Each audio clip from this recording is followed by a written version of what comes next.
superstar just has that look in his eye. What's up, everybody? This is Fred Richani of TSC Gaming, here to review the highly anticipated WWE 2K17 from 2K Sports on the PlayStation 4, also available on the Xbox One, as well as the PS3 and Xbox 360. And this game features the return of MyCareer mode, an enhanced universe mode, and believe it or not, no more 2K Showcase mode, meaning if you were hoping to play through the career highlights of Brock Lesnar or Goldberg, the featured stars of WWE 2K17, unfortunately, you cannot do that this year. Now, there's a chance via DLC that could change, but at the moment, it is what it is. Now, let's go to the cornerstone of this franchise and the rest of 2K Sports' franchise, which is MyCareer mode. What you saw last night, it's not talent. It's hard work. Guys like Finn, Kevin, and Sammy, they ran the same ropes you're running. They did the same training that you are all about to do. There are no advantages like talent and luck.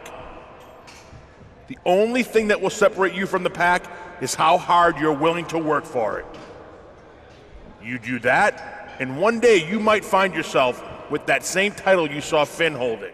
In MyCareer mode, once again, you have to apply your craft through NXT. You got to get down the basics, not just in the ring, not just in conditioning and how you build your character via VC, but also through promos. Promos is the biggest addition to WWE 2K17. And in this game, whether you're a face, aka a good guy, whether you're a heel, aka a bad guy, it all depends on how you do, not just in the ring, but on the mic. But it is not without some error. It's a trial and error thing. You got to know which choices to make. You'll learn as you go along. Every crowd, every audience, every opponent, every adversary is different. Each situation's different as well. But there is one flaw here. There's no voiceover work. Sure, there's voiceovers when it comes to the commentary. There's voiceovers when it comes to Coach Matt Bloom, a.k.a. A-Train, a.k.a. Tensai, who coaches you up. But when you're in the ring practicing these promos, for example with Enzo Amore, there's nothing but dialogue, subtitles, written dialogue, no actual spoken dialogue. You're telling me they couldn't get Enzo Amore in the studio to drop some bars? You're telling me they couldn't find some generic voice, some one voice fits all, much like NBA 2K17 and NBA 2K games of the past, where you have one voice for your created character, and you could do the same thing for a female?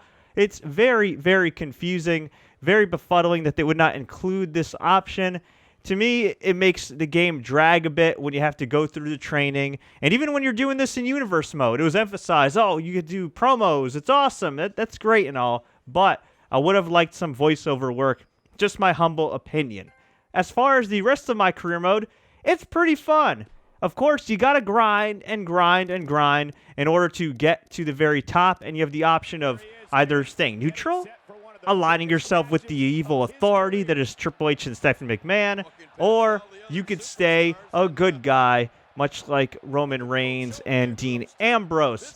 Now, you also have the option down the road to perhaps be a Paul Heyman guy, or you have the option of going up against Paul Heyman and facing his client, the cover star, Brock Lesnar. And yes, it is as fun as it sounds. As for universe mode, fully customizable once again.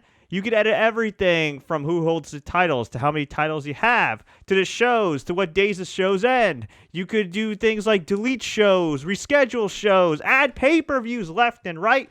But it is noticeably outdated because SmackDown at the start of the game is on Thursday.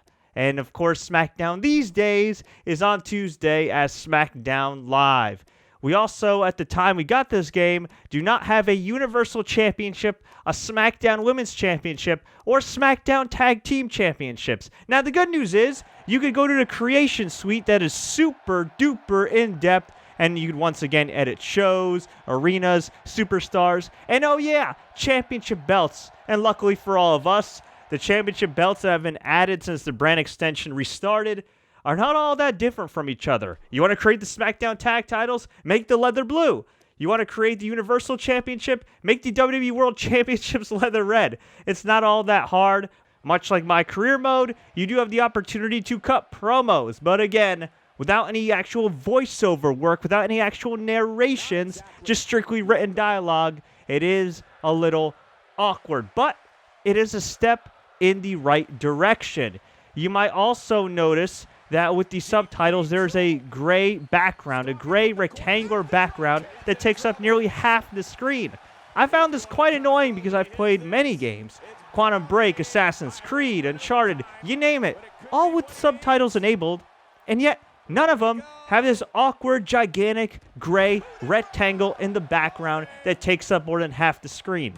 It's a minor thing, but you know what? If somebody's hard of hearing, if somebody's hard of understanding at times, I don't think they want subtitles with a gigantic rectangle. Just an aesthetic suggestion. Speaking of aesthetics, as you see right here with the menus, the UI is sleeker and way easier to navigate. The graphics, as usual, have looked pretty good for current gen. However, there is a big disparity, once again, amongst the superstars. While you have guys like Brock Lesnar, Finn Balor, Dolph Ziggler, who look pretty damn good in current gen, you also have the likes of poor Dana Brooke, who looks like she face-swapped with Ursula from The Little Mermaid. Man, oh man, there's always one or two women that look a little weird, a little quirky, a little derpy, and unfortunately, Dana Brooke's model is just that. As far as hair physics, not that great as per usual WWE 2K standards. Compared to, say, EA Sports UFC 2, I really feel like they got to start catching up when it comes to hair physics, when it comes to damage. Yes, wrestling's predetermined. Yes, it's entertainment-based. But at the end of the day, outside of the usual blood effects, it would be nice to see some nicks, some bruises, and to see some improved hair physics. As far as the gameplay goes, it's very similar to the last couple of years. You have the submission system, the grappling system, the reversal system, which can be at times a hit or miss. Most of the time in this game, it is a hit. It is still a little awkward when you go to grapple somebody, when they're trying to get up or they are groggy. And when you have multiple people in the ring, things can get a little awkward. In terms of frame rate issues, I had a couple frame rate issues, particularly when the camera gets a close-up of the respective superstar, as well as when I was brawling backstage as Shinsuke Nakamura against The Rock. There were also some weird things going on backstage, such as The Rock just kind of standing there for what seemed like an eternity. And with backstage brawling, it is a new mode. It is pretty cool, but for long-time pro wrestling gamers like myself, it is nothing we have not seen before. You'll notice, too, with the HUD, you have right here a rating for your match. Now, you used to only get that at times with MyCareer mode. Now, you get that all the time. So for a company and an industry that says, oh, it doesn't matter whether somebody has a 5-star match or not, well, it sure as hell is important in WWE 2K to rise up the ranks. Personally, while it's a cool little cosmetic feature, I'm not the biggest fan of it. Ziggler hits the jackpot with a huge move. Oh, there's no need to worry. He just hears a cover. 1, 2, 3. The referee's calling for the bell. The match is over. At the time of this review, we were not able to access WWE 2K17 servers when properly populated, and we will have a separate review on WWE 2K17's online play, as well as the popular community creation section. So what's the verdict? Graphically, I have to give WWE 2K17 a 7.5. The entrances is where aesthetically it truly shines. I never get tired of watching The Undertaker, Sting, or Triple H make their entrance in the WWE 2K universe, but like I said before, there could be some major improvements made down the road when it comes to physics. Gameplay, I give it an 8.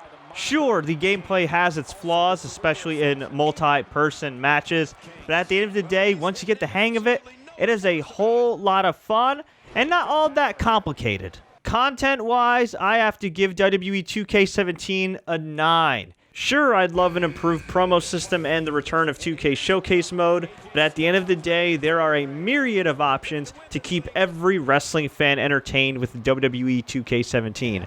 Overall, TSC gives WWE 2K17 an 8.2 out of 10. For more information on WWE 2K17 and more in-depth game reviews and updates, please subscribe to TSC Gaming. If you enjoyed this review, please like, share, take care, and until next time, everybody, as always, enjoy the games.